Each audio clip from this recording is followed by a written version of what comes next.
បញ្ហាប្រឈមនៃការងារអភិរក្សផ្ទះឈើខ្មែរវា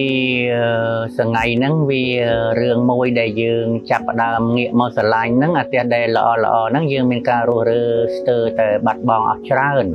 អញ្ចឹងអ្វីដែលនៅសល់ទាំងប្រមាណដែលយើងខំប្រឹងអភិរក្សហ្នឹងជាប្រភេទផ្ទះដែលមានតែចំនួនតិចតួចប៉ុណ្ណោះដែលយើងគិតថា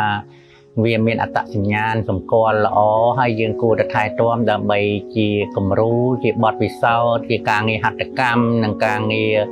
សិល្បៈនៃការចំការធ្វើដោយដៃពីបុព្វបុរសយើងដែលជាជាងឈើហ្នឹងហើយរាល់ថ្ងៃការងារខ្ញុំនៅលើកម្មវិធីអភិរក្សផ្ទះឈើខ្មែរហ្នឹងវាស្ទើរតែមិនសូវមានដោយសារភាគច្រើនផ្ទះបុរាណដែលយើងចង់អភិរក្សគឺដោយសារការស្រឡាញ់និងអត្តសញ្ញាណនៃផ្ទះមួយដែលវាមានប្រវត្តិនិងរូបភាពដែលបង្ហាញពីព្រលឹងនិងអត្តសញ្ញាណជាតិនៃផ្ទះមួយហើយផ្ទះភាគច្រើនដែលយើងប្រឹងអភិរក្សវា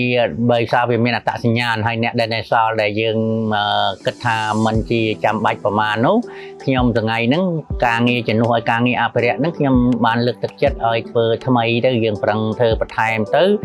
ដោយគោរពនៅលើគោលការណ៍នៃប្រព័ន្ធសមាមាត្រຂະຫນາດប្រវាស់រង្វាល់អីរបស់ផ្ទះយើងតាមបទដ្ឋានបែបបុរាណដែលខ្ញុំបានចងក្រងហត់ត្រីឬក៏បុព្វបុរសយើងជាងឈើមិនហ្នឹងយើងនាំគ្នាបន្តធ្វើទៅណាយើងហ្នឹងក៏ជាការងារដែលប្រឹងថែទាំនិងអភិរក្សហើយយើងគួរតែរក្សាទំនៀមខ្លះដែរពីប្រទេសក្រៅពីសំណង់ដែលយើងត្រូវទៅសាងសង់ហ្នឹងវាមានពិធីកិច្ចច្រើនពិធីប្រុងពលីពិធីឡើងផ្ទះ